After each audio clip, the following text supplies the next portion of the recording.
A Bíblia diz no livro de Malaquias, no capítulo 3, nos versículos de 1 a 18. Eis que eu envio o meu mensageiro, que preparará o caminho diante de mim. De repente, o Senhor, a quem vocês buscam, virá ao seu templo, e o mensageiro da aliança, a quem vocês desejam. Eis que ele vem, diz o Senhor dos Exércitos. É com muita alegria que estamos estudando Malaquias, o profeta que profetizou mais ou menos 100 anos após o exílio na Babilônia. Já havia a reconstrução de Jerusalém e a reconstrução do templo, mas havia uma decadência moral e espiritual. Deus levanta Malaquias para profetizar para Jerusalém, para Judá. É com muita alegria que a gente estuda esse livro e esse profeta, porque ele é o último livro do Antigo Testamento. E no capítulo de ontem, nós vimos a decadência moral dos sacerdotes e a questão do divórcio. Se tu não assistiu, eu te convido a assistir o vídeo. Hoje, nós vamos ver que as profecias são para o presente, para o passado e para o futuro. Eis que envio o meu mensageiro, que preparará o caminho diante de mim. Nós sabemos que João Batista foi o maior dentre os profetas. Palavras do Senhor Jesus. Ele disse que entre os nascidos de mulher não houve ninguém maior do que João Batista. Então, tu fica pensando. Eis que envio o meu mensageiro, que preparará o caminho diante de mim. João Batista foi o precursor do Senhor Jesus. Ele pavimentou, ele abriu a estrada, ou como a gente diz, a trilha, né? Quando a gente está assim, fazendo uma trilha, sempre tem um que vai na frente com um facão, com um pau, com um machado, com uma coisa para ir abrindo para os outros vir atrás. Pois bem, esse precursor, esse antecessor, esse mensageiro que veio primeiro foi João Batista. Esta palavra se cumpriu em João Batista. A voz que clama do deserto, endireitai os vossos caminhos. Aí as pessoas dizem, ai, mas Jesus só pregou o amor, mas Jesus, ele era bondoso, ele era pacífico, ele não condenava, ele não julgava, aquele blá blá blá de sempre, do Deus é amor e não julgueis. A Bíblia toda se resume para estas pessoas que estão em pecado, que Deus é amor e não julgueis.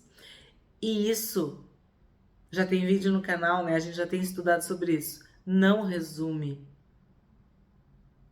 a Bíblia e nem o Evangelho. Sim, Deus é amor? É. Não devemos julgar? Não devemos julgar por aparência, por suborno, por interesse pessoal, se estivermos em pecado, se formos hipócritas.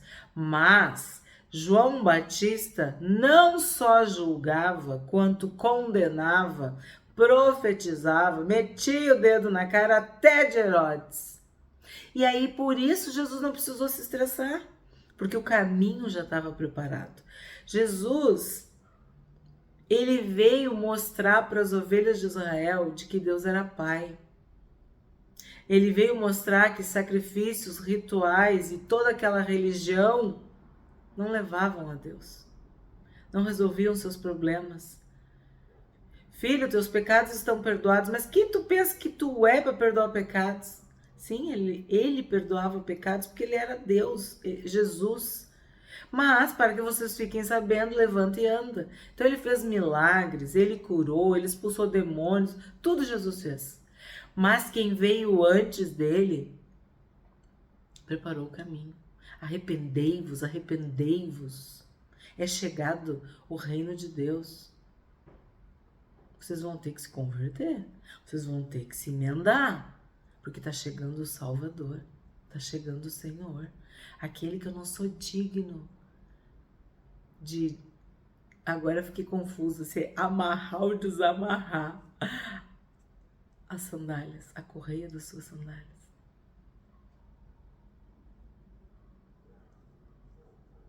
Entendeu? Jesus veio cumprir a sua missão e João Batista cumpriu a sua. Eis que eu envio o meu mensageiro, que preparará o caminho diante de mim. De repente o Senhor, a quem vocês buscam, virá ao seu templo, e o mensageiro da aliança a quem vocês desejam. Eis que ele vem, diz o Senhor dos Exércitos. Nós sabemos que sim, o Senhor Jesus entrou no templo. Neste templo. Ele entrou nesse templo. Mas, acima de tudo, nós temos que abstrair, que vislumbrar o espiritual desse versículo, que é o templo do nosso coração, o templo da nossa vida, o santuário do nosso corpo, da nossa mente, da nossa alma, do nosso espírito. O Senhor Jesus veio ao mundo para habitar no nosso coração, na nossa alma, no nosso espírito. Mas ele não vai entrar num lugar imundo. Tu tem que te arrepender, tu tem que confessar teus pecados, tu tem que reconhecer a santidade de Jesus. Santo, santo, santo. Isso vai acontecer de novo. Presente, passado e futuro. O Senhor Jesus vai vir, ele está avisando, ele disse que ia voltar. E as pessoas estão casando e dando-se em casamento, estão comprando e vendendo, estão fazendo o que querem, como se Jesus não fosse voltar. 2. Mas quem poderá suportar o dia da sua vinda? E quem poderá subsistir quando ele aparecer? Porque ele é como o fogo do ourives e como o sabão dos lavandeiros. Olha o que eu acabei de falar. Ele é santo, santo, santo. Pensa que agora, nesta hora que tu estás assistindo esse vídeo, no céu, os anjos estão dizendo: santo, santo, santo. Jesus é santo. Nós poderemos suportar o dia da vinda, da volta do Senhor Jesus, se o próprio Senhor Jesus habitar em nós, no nosso coração. Se nós entregarmos a nossa vida para Jesus, nós não temos que nos preocupar. O dia do Senhor será dia de morte, de trevas, de castigo, de punição, de condenação para quem não tem o Filho, para quem não tem o Cristo, para quem não tem o sangue, para quem não tem as vestes novas, brancas, limpas. E aí olha a figura. Ele é o fogo do ourives. O que o fogo faz? Purifica o ouro, refina o ouro, qualifica, estabelece que aquele ouro é puro. O que o sabão do lavandeiro faz? Lava, tira manchas, limpa, alveja, deixa branquinho, limpinho, cheirosinho, perfeito. Desde que eu me aposentei, eu entrei no ramo, né, de lavar, de cuidar da casa, de muitas coisas que eu não fazia e que outras pessoas faziam por mim. E quando eu me aposentei, eu comecei a me dedicar a aprender, a fazer curso, até ver vídeos, porque era uma vida que eu não vivia, né? Eu já cheguei a trabalhar 60 horas, manhã, tarde e noite. Enfim, a gente tem pessoas que nos ajudam. Mas eu também sempre quis ser uma boa dona de casa, ser uma mulher virtuosa, valorosa, que cuida, né, da sua casa. E eu, depois que eu me aposentei, em 2019, Eu vi como é difícil tu tirar uma mancha, como é difícil tu manter uma roupa branca, cheirosa, perfeita, como é trabalhoso. Eu já compartilhei isso com vocês no tour bíblico aqui pela minha casa, bem no início, né? Tu estar todo dia em casa, tu fazer todo o serviço é muito trabalhoso. E uma das coisas que é mais desafiador para mim é esse aí, ó, o sabão do lavandeiro. Claro, a gente tá falando espiritualmente, mas eu tô compartilhando com vocês uma questão assim prática. De que sim, a gente precisa de muito tempo, a gente precisa de cuidado, de dedicação, de produtos bons, de tudo para que as roupas fiquem impecáveis, perfeitas, limpas, brancas, alvejadas. E isso demanda tempo. Isso é um processo. E aí tu vê que a palavra de Deus, o Espírito Santo que inspirou a palavra, que escreveu a Bíblia, ele usa exemplos, comparações da vida cotidiana. Talvez nem todos tenham ouro ou entendam o processo de purificação, de refinamento do ouro, mas o processo do sabão e de lavar uma roupa, ou de lavar uma toalha, ou de lavar, seja lá o que tu tem que lavar, limpar, tu entende.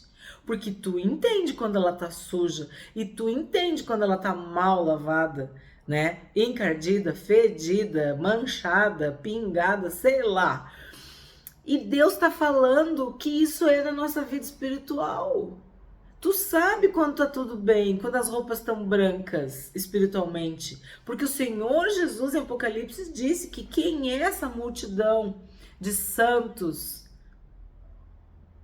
dos que foram salvos e tiveram suas roupas lavadas, alvejadas, clareadas, se tornaram brancas pelo sangue do Cordeiro. Então, o que quer dizer isso? Os nossos pecados foram perdoados. A nossa sujeira, a nossa imundície foi limpa, foi purificada, como o sabão de um lavandeiro, como um produto maravilhoso. O sabão em barra, um sabão em pó, um sabão líquido, um alvejante. Enfim, não vou ficar falando todos os produtos que a gente procura para fazer com que as roupas fiquem assim. Então, espiritualmente é a mesma coisa. Só que não depende de nós essa obra. Isso é bem importante. O Senhor Jesus fez a obra completa na cruz, derramando seu sangue puro, imaculado, para que nós tivéssemos vestes, roupas brancas, alvas, puras, limpas, impecáveis. 3. Ele se assentará como derretedor e purificador de prata. Purificará os filhos de Levi e os refinará como ouro e como prata. Então, aqui ele especifica como é que é este processo, tanto com o ouro quanto com a prata, que é derreter, né, provar, tu passa pela prova, purificar.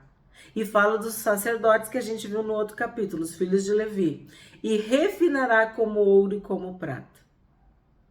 A gente passa pela prova para ser aprovado. A gente passa pelo fogo e é purificado. E nós sabemos que na volta do Senhor Jesus, muitos serão salvos pelo fogo. Por quê? Porque as pessoas se convertem, entre aspas, tá? No oba-oba, naquela alegria, sabe? O primeiro amor, tudo assim. Mas quando vem a dificuldade, quando vem a provação, quando vem a privação, a perseguição, se escandalizam do Evangelho. E sim, nós sabemos que o Espírito Santo está agindo, está convencendo as pessoas do pecado, da justiça e do juízo, está fazendo uma obra. Nós estudamos, a terra se encherá da glória do Senhor como as águas cobrem o mar. O mar é imenso, absurdo, pois bem, haverá muita salvação. A porta está aberta, mas o que acontece? Estas pessoas serão provadas pelo fogo, serão provadas como um ouro e como uma prata. E Paulo explica, vão passar pelo fogo. Se for ouro, vai ficar. Se for prata, vai ficar. Se for pedras preciosas, vai ficar. Mas pode ser palha, pode ser feno, pode ser madeira.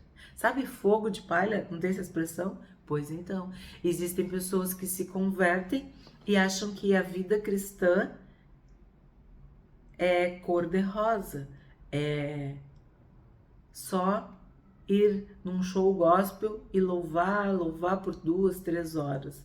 Vida cristã é renúncia. Vida cristã é dizer não para si mesmo, é carregar a cruz, é ler essa palavra, meditar, estudar e viver por ela. É crucificar nossa carne, nosso temperamento, nossa personalidade, aquela herança maldita todos os dias. É buscar a salvação, a cura, a libertação, a santificação dos nossos amados, dos nossos queridos, quer dizer, é evangelizar. Tu não pode ser um agente secreto do evangelho, 007. Tu ama Deus, mas ninguém sabe que tu ama. Então assim, ó, passar pelo fogo é isso, ser purificado, ser derretido é isso. E eles trarão ao Senhor as ofertas justas. É o que eu estou dizendo. É a azeitona que vai ser espremida e vai liberar o azeite extra virgem, puro, puríssimo. São as uvas que vão ser pisadas e vão dar o vinho novo. Enfim, muitos exemplos. Nós liberamos o bom perfume de Cristo quando nós passamos pela prova, pela tribulação, pela leve e momentânea tribulação. E sim, quando a volta do Senhor Jesus estiver iminente, muitos serão provados para ver se eles são de Deus mesmo ou era só fogo de palha. 4. Então a oferta de Judá e de Jerusalém será agradável ao Senhor, como nos dias da antiguidade e como nos primeiros anos. É como nas cartas às 7 igrejas do Apocalipse. Pode ver, eram igrejas, mas o que tem ali dentro, poucas foram aprovadas. A maioria foi reprovada, criticada, esmagada. Sabe? O limão foi espremido para ver se saía um suco, um caldo. Poucas foram elogiadas. Nós vimos sobre Éfeso, né? Vimos sobre Filadélfia, enfim. Algumas igrejas tinham mais qualidades do que defeitos. E outras tinham mais defeitos do que qualidades. Quer dizer, é o fogo que revela, é a perseguição que revela, são os dias maus que revelam. Quando tá tudo bem, tá tudo bem. Agora, quando as profecias do Apocalipse se cumprirem, nós vamos ver. Quando chegarem para ti e disser, não, tu não pode comprar, a não ser que tu adore o anticristo. Ó, tu não pode vender. Não, mas eu tenho dinheiro. Não, tu vai ficar com fome. Ou tu vai ter que negar tudo aquilo que tem no Apocalipse.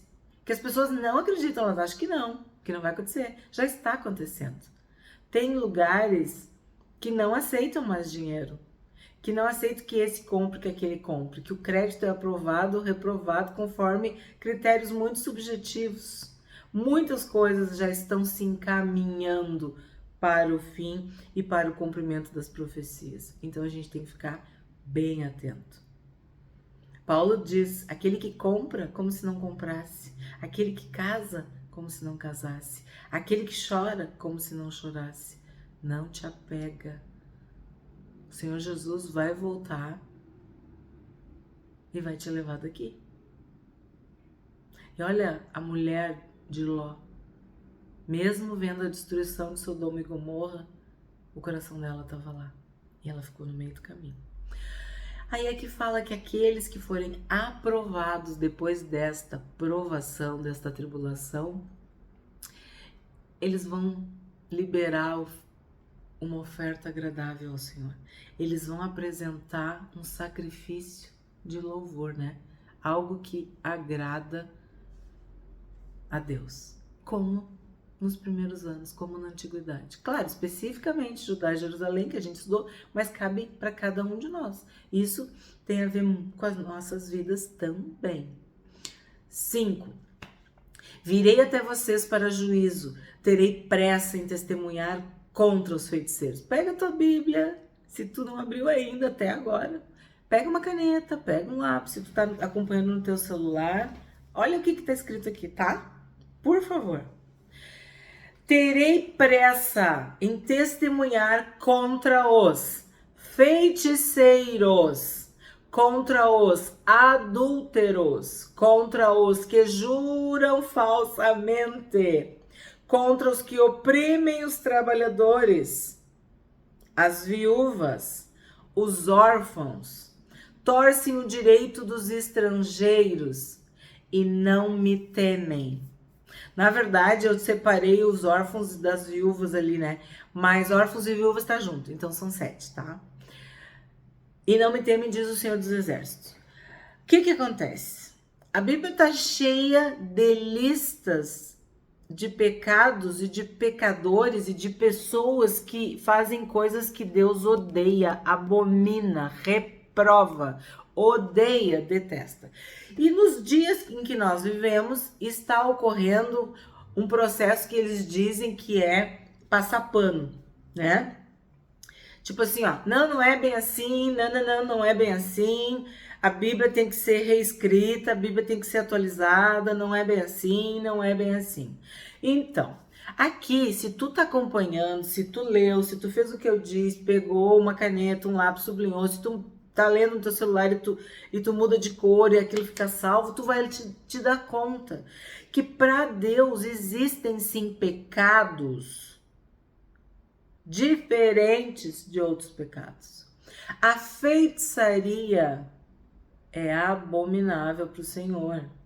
O adultério, a gente viu no outro capítulo, a traição, a infidelidade, a deslealdade. Jurar falsamente, também estudamos. Quando tu jura falsamente, tu quer convencer os outros, tu bota o nome de Deus. Então, tu jura falsamente, tu tá mentindo e tu tá tomando o nome de Deus em vão. Tu tá metendo Deus numa mentira. O nome de Deus numa mentira. Isso é gravíssimo. Oprime os trabalhadores. Todos nós precisamos trabalhar. E todo trabalhador é digno do seu trabalho. Então, se tu tá oprimindo um trabalhador, tu tá querendo que o teu irmão, o teu próximo, o teu semelhante, um ser humano igual a ti, seja escravo? Seja desprezado? Menosprezado? Explorado? Abusado? Então, oprimir os trabalhadores, oprimir aquele que está subordinado a ti, que por questões sociais, econômicas, culturais, está sob as tuas ordens, está sob a tua autoridade. Tu tem uma autoridade sobre aquele funcionário, aquele trabalhador, aquele prestador de serviço. Tu tem autoridade, mas não é para te oprimir. Tu tem direito, tu tem dever. Ele tem direito, tem dever. Mas a Bíblia é clara. Oprimir os trabalhadores, opressão, escravidão, exploração, discriminação, abuso, desrespeito, entendeu? Tu entendeu? E é aí que vem o mesmo verbo, oprimir as viúvas, oprimir os órfãos. Temos falado desde Isaías, quando começamos o estudo dos livros proféticos. Deus é o defensor das viúvas. Deus é o defensor dos órfãos. Tu perdeu teu pai, tu perdeu a tua mãe. Deus é o teu pai. Eu sou órfão. Meu pai faleceu em 2018. Estamos fazendo essa série este ano em memória, em respeito, em honra aos destaques que o pai fez na Bíblia dele. E perdi a minha mãe em 2020. E eu já era adulta. E eu senti, a gente sente esse espírito de orfandade. A gente sente que sai um teto, sai um guarda-chuva, sai um toldo, sabe, das nossas vidas. Autoridade de pai e de mãe. Ou outras pessoas dizem abrir o chão, a gente se sente sem chão. Agora, tu imagina se tu é uma criança. Imagina se tu é um adolescente. Agora imagina se tu é um jovem, tu perde teu pai e tua mãe. E tu vai oprimir o órfão. Ah, Deus não vai deixar barato. Deus é o defensor dos órfãos. E das viúvas também. Porque a gente viu o cordão de 3 dobras. Morreu o marido, a mulher ficou viúva. Deus é o marido dela. Deus vai defender, Deus vai cuidar. Só que se tu fizer um mal contra ela, tu vai te envolver, tu vai ter que lidar com o próprio Deus. Torcem o direito dos estrangeiros e não me temem. Bom, estrangeiro a gente sabe, né?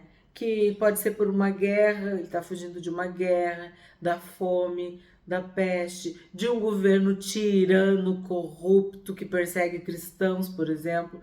Tantas coisas, e aí tu tá convivendo com um estrangeiro e tu trata ele como um ser de segunda categoria porque ele é de outro país, de outra língua, tá numa situação frágil, vulnerável. Torce o direito, quer dizer, a lei vale para ti, não vale para ele. Não me temem. A gente viu no outro capítulo, não honram o meu nome, não honram a minha presença, não me obedecem, não me amam, não me adoram. Então, gente, esse versículo aqui é muito importante e tá em Malaquias, no Antigo Testamento. 6. Porque eu, o Senhor, não mudo. Por isso vocês, filhos de Jacó, não foram destruídos. Por quê? Porque as promessas de Deus, os dons de Deus são irrevogáveis. A vocação de Deus, a palavra de Deus. Deus é fiel. Deus não é homem para que minta, nem filho do homem para que se arrependa. Desde os dias dos seus pais, vocês se afastaram dos meus estatutos e não os guardaram. Voltem para mim e eu voltarei para vocês, diz o Senhor dos Exércitos. Mas vocês perguntam, como havemos de voltar?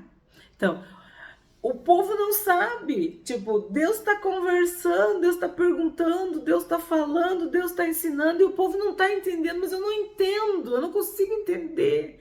Incrível, né? Porque a Bíblia diz que o Espírito Santo nos ensinará todas as coisas. Então essa história de eu não entendo, de eu não sei como é que pode, não sei o quê. Qual é a resposta que eles estão dizendo? Eles estão dizendo que não sabem como voltar. E Deus está dizendo, voltem para mim e eu voltarei para vocês. Significa, vocês quebraram a minha aliança. Vocês viraram as costas para mim. Vocês me trocaram por falsos deuses, por falsos ídolos, por dinheiro, por riquezas, por outra mulher. Muitas coisas podem ocupar o lugar de Deus. Muitas coisas podem encher o nosso coração. E muitas pessoas se enchem de drogas, de vinho, de prazeres, de trabalho, de dinheiro, de status. Enfim, a gente também já estudou. E se esquecem de Deus. Elas são tão felizes, entre aspas, são tão ocupadas, tão importantes, tão estudiosas. Seu trabalho é tão relevante. Para que Deus? Para que Deus? Eu estava vendo um documentário, não posso falar o nome, eu acho, né? Mas um arquiteto famosíssimo do Brasil, que viveu mais de 100 anos. Eu vou falando tudo assim para não dizer o nome. Que construiu Brasília, que se dizia ateu. E ele era tão bem sucedido, tão rico, tão famoso, tão criativo que porque Deus, que Deus? Deus é para os fracos, Deus é para os infelizes. E é verdade. Só vai tomar o remédio quem se reconhecer doente.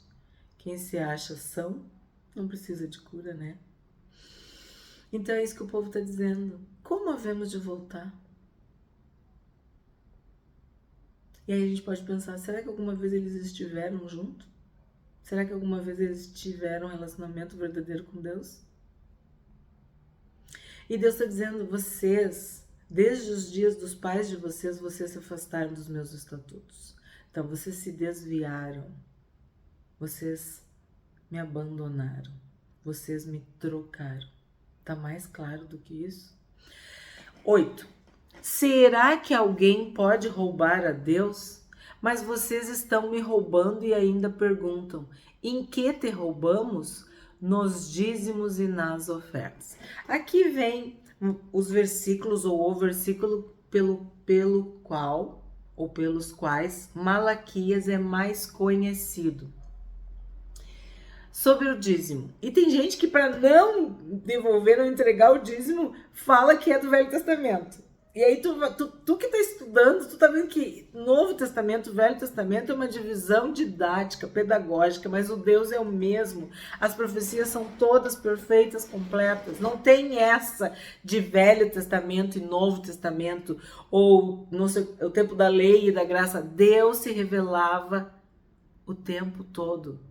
E aqui tu tá vendo, ó. Ele tá falando dos dízimos e das ofertas. E tá falando que o povo roubava. E hoje em dia tem gente que não dá o dízimo e não dá a oferta porque diz que isso é do Velho Testamento, que isso é da velha aliança, que isso é uma coisa que caiu. Porque o Senhor Jesus falou das 2 moedinhas da viúva pobre. Então eu tenho que dar 2 moedinhas e a igreja tem que viver com 2 moedinhas e o evangelho tem que ser pregado com 2 moedinhas. Estão roubando a Deus. E os ladrões, os roubadores, aquele que furta não entra no céu. E a obra das trevas começa com o roubo. O ladrão vem para roubar. Gente, falem isso. Me ajudem a ensinar esse versículo. Já tem não sei quantos vídeos no canal sobre esse versículo, João 10:10. O ladrão vem roubar, matar e destruir. Então aqui Deus está falando que o roubo contra ele. Tá roubando contra Deus. Então quem é esse ladrão? É o diabo, Satanás, é a serpente, é o inimigo. Ele quer roubar Deus. E como que ele vai fazer isso? Através de pessoas que roubam a Deus. O ladrão vem para roubar. O ladrão, quem é ladrão? O que rouba, o que furta, o que pega o que não é seu. Então, é óbvio, por favor, é óbvio que o dízimo é de Deus. É óbvio que a oferta é de Deus.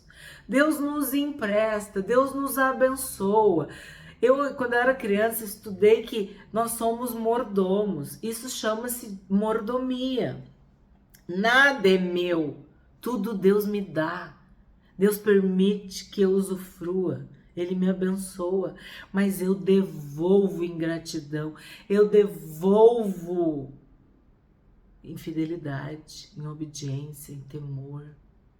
Não é meu, é do Senhor. E nós sabemos, nós não somos tolos nem hipócritas de que o mundo vai girar sem dinheiro. Vimos em Eclesiastes, quem tem dinheiro consegue fazer, quem não tem vai passar a vida obedecendo e sofrendo. Nós estudamos em Provérbios e Eclesiastes o poder do dinheiro, e não é pecado o dinheiro. O pecado é o amor ao dinheiro. E aí a pessoa não dá o dízimo porque ela ama o dinheiro, a pessoa não dá a oferta porque ela ama o dinheiro. Quem é bem resolvido com dinheiro, quem não considera o dinheiro um Deus, Mamon, o dinheiro é neutro. Ele usa o dinheiro para viver bem, para cuidar da sua família e para que a obra de Deus avance. para que a obra de Deus cresça, para que a igreja chegue na TV, para que a igreja chegue na internet, para que a igreja chegue nos aplicativos de celular, para as músicas, para tudo o que agora está acontecendo, para facilitar que o evangelho seja pregado. Precisa de dinheiro? Tu precisa de dinheiro para ter luz, para ter água, ar-condicionado, estacionamento, né? Cadeira, tecnologia, funcionários. O templo naquela época também precisava de dinheiro, precisava de oferta, de dízimo, de sacrifício, tudo. E hoje em dia não é diferente. Na tua casa tu precisa de dinheiro, na tua vida tu precisa de dinheiro. E a pessoa... Então, seja de um jeito espiritual para tu entender, ou seja de um jeito prático. Como é que tu vai roubar a Deus? Nos dízimos e nas ofertas. Quem é que vai te aconselhar, te incitar a roubar a Deus? O ladrão, o inimigo. E o povo que tinha caído nessa. O povo que estava lá no cativeiro, escravo. Claro, não é o mesmo povo, que já passaram 100 anos. Mas tu tá vendo que Deus disse que os pais pecaram e os filhos já estavam pecando igual, ou pior. Então, eu não vou dar para Deus, eu não vou devolver, eu não vou ofertar porque eu quero para mim. Na verdade é isso. Então é roubo. Isso se chama roubo. E aí eles, em que te roubamos? E a resposta é clara: nos dízimos e nas ofertas. Não tem dúvida. 9. Aí o que acontece com os ladrões, com os roubadores, com aqueles que furtam? Com maldição vocês são amaldiçoados, porque estão me roubando. Vocês, a nação toda. Aí tu vai ver o contexto de Malaquias, a nação toda estava roubando. Mas e hoje? Governantes, autoridades, juízes,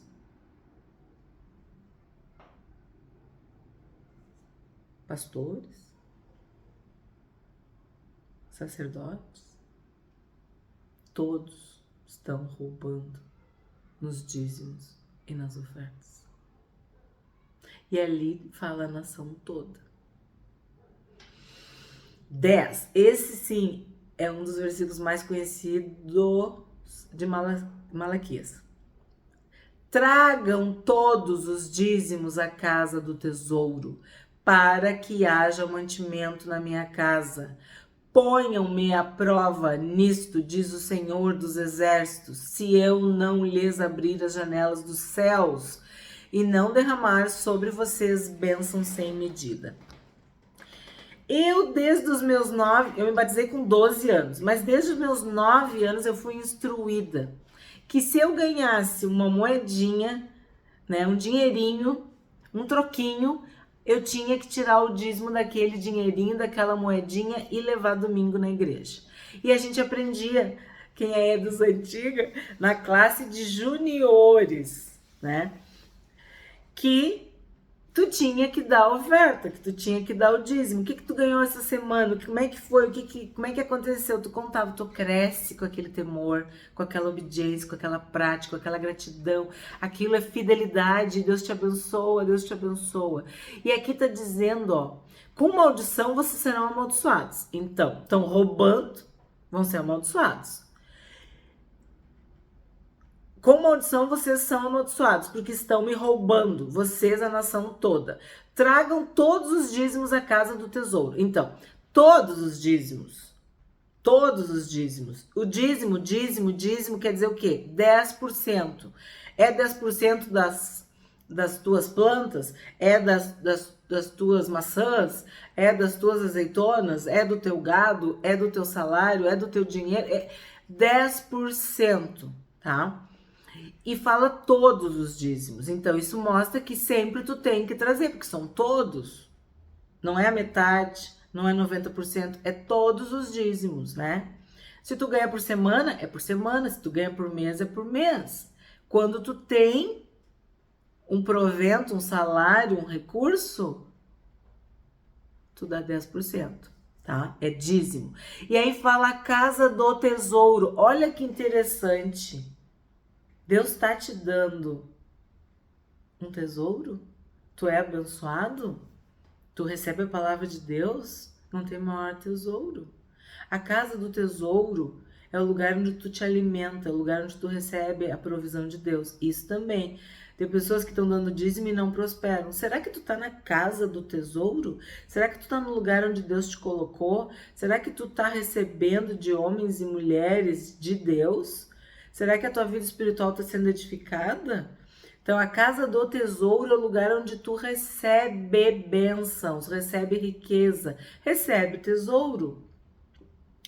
Onde tu está sendo abençoado. Tragam todos os dízimos à casa do tesouro, para que haja mantimento na minha casa. Já expliquei. Se tu não quer pensar espiritualmente, pensa na vida prática. Tu vai uma pessoa te convida para almoçar, jantar na casa dela. Por gentileza, tu não leva alguma coisa? Ou um presente?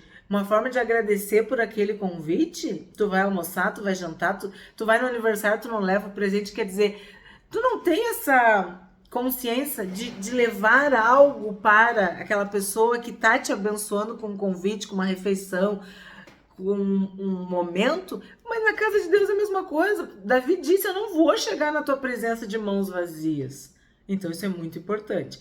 E aí fala do mantimento. É como eu falei, tu quer a casa de Deus toda destruída, sabe? Uma vergonha. Igual que nem Davi, eu moro numa casa de cedros e a arca de Deus está numa tenda. E ele construiu um templo, quis construir, né?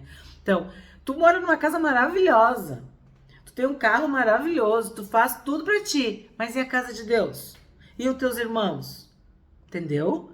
Aí tu chega lá, precisa ter luz, precisa ter microfone, precisa ter banheiro, precisa ter água, precisa ter estacionamento para pôr teu carro, né? 3 quilômetros longe, não. Quer dizer, existe uma estrutura que precisa ser mantida. E isso vem da onde? Dos dízimos, das ofertas daquelas pessoas. Não vem do governo. Vem dos filhos. Vem das filhas. E é isso que o Senhor está falando, ó, para que haja mantimento na minha casa. Ponham-me à prova, quer dizer, tu acha que Deus precisa dos teus 10%? Não, ele quer saber se o teu coração é fiel, se tu é grato, se tu é obediente, se tu é temente a ele. Aí o que ele diz? Faz prova de mim, faz prova de mim. Se eu não vou abrir as janelas do céu e derramar sobre vocês bênçãos sem medida. E sim, eu posso testemunhar desde os meus 9 aninhos, Deus é fiel. E aí vem muito importante. 11. Por causa de vocês, repreenderei o devorador, para que não consuma os produtos da terra, e não deixarei que as suas videiras nos campos fiquem sem frutos, diz o Senhor dos Exércitos. Sim, existe um devorador. Nós vimos os gafanhotos, o cortador, o devorador, o migrador. Lembram o destruidor? Então, sim, o inimigo está sempre rondando como se fosse um leão, querendo nos pegar, nos despedaçar, nos destruir. Existe sim um devorador. Então, os dízimos e as ofertas nos protegem também do devorador, porque Deus vê a tua fidelidade, Deus vê a tua obediência, Deus vê que tu é temente a Ele, e Ele, por tua causa, por causa de vocês eu vou repreender o devorador, tá? 12. Todas as nações dirão que vocês são felizes, porque vocês serão uma terra de delícias, diz o Senhor dos Exércitos. O povo mais feliz da terra, o povo próspero, o povo abençoado somos nós, mas precisamos ser fiéis nos dízimos e nas ofertas. É para Judá e Jerusalém no tempo de Malaquias? Sim, mas é para nós, é para mim e é para ti também. A palavra de Deus é viva e eficaz, ela não está desatualizada. Tudo que nós estamos lendo é válido. Nem um tio, nem um J, nem um I, nem uma vírgula, nem um ponto, nada caiu. Os céus e a terra vão passar, mas a palavra de Deus não vai passar. Então, Malaquias 13 é para ti e é para mim. 13. Vocês disseram palavras duras contra mim, diz o Senhor, e ainda perguntam, o que falamos contra ti? Então, assim, a gente tá vendo que agora vem outro problema, é o que tu fala. a tua incredulidade, as tuas opiniões, as tuas críticas. Vocês dizem, é inútil servir a Deus. De que nos adianta guardar os seus preceitos e andar de luto diante do Senhor dos Exércitos? No outro capítulo eles também estavam falando, né? Ai, é melhor fazer errado, porque a gente faz tudo certo, a gente é bom e Deus não nos abençoa. 15. Agora, pois, nós vamos dizer que os soberbos é que são felizes. Também os que praticam mal prosperam. Sim, eles tentam o Senhor e escapam. Não sei como é que tá na tua Bíblia, mas na minha tá entre aspas. Quer dizer que são as falas deles, do povo. Então, os que temiam o Senhor falavam uns aos outros. O Senhor escutou com atenção o que diziam. Havia um memorial escrito diante dele para os que temem o Senhor e para os que se lembram do seu nome. Nada que tu faz para Deus é em vão. Deus tem tudo registrado, anotado. Há um memorial. A gente viu, há um nome. Eles serão a minha propriedade peculiar. Naquele dia que prepararei, diz o Senhor dos Exércitos, eu os pouparei como um homem poupa seu filho que o serve. Então vocês verão mais uma vez a diferença entre o justo e o ímpio, entre o que serve a Deus e o que não serve. Significa, há um remanescente fiel, há um grupo que sempre obedece, que teme, que anda nos caminhos do Senhor. E esses são a propriedade peculiar. Esses são poupados, esses são abençoados, esses são protegidos, esses são de Deus. Esses têm um memorial escrito diante de Deus. O que a gente aprende com esse capítulo maravilhoso? Vocês viram o tamanho do vídeo, porque é muita doutrina, é muita teologia, é muito importante. Haverá um memorial escrito diante de Deus para os homens e as mulheres que temem ao Senhor e para os que lembram do seu nome. Então, nós veremos outra vez a diferença entre o justo e o injusto, entre o fiel e o perverso, entre o que serve a Deus e o que não serve. Sempre Deus separa um povo para si.